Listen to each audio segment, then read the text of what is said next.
Сәлем достар, сіздермен мен Мадина Дәулетқызы. Бүгін сіздерге Қоңырөлең ауылы туралы өте қызықты деректі ұсынбақпын. Ал көп созбай мен бастайын.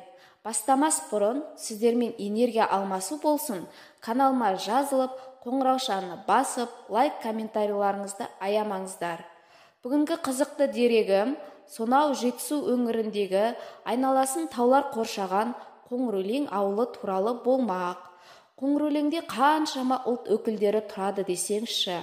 Орыс халқы, дүнген халқы, ұйғыр халқы, шешен халқы, тағы басқа көптеген ұлттар өмір сүреді. Орыс халқы демекші, көршім Тюттамара апам бар еді. Ұлты орыс болғанымен жүрегі қазақ болып кеткен ғой шіркін.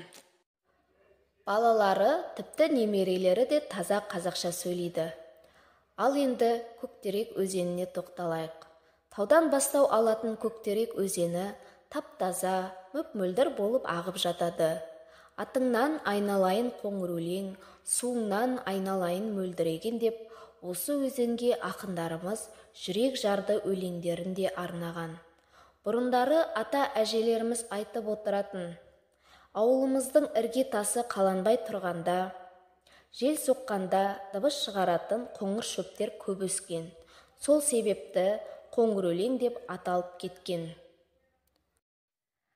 Жаз айында жайқалып, әсем күйге бөленетін Қоңырөлеңнің сұлу келбетіне ақын әпкеміз Гүлбақыт Қасен жыр жолдарын арнапты.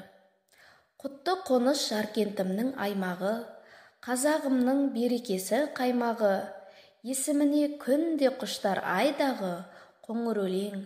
Жайлаудай бір кем түспейтін ауыл бар, сол ауылда ағайын бар, бауыр бар, мекен болған ақ жарқын ел қауымға Қоңырөлең.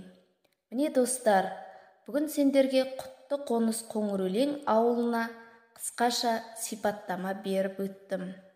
Келесі видеомда кездескенше күн жақсы болсын.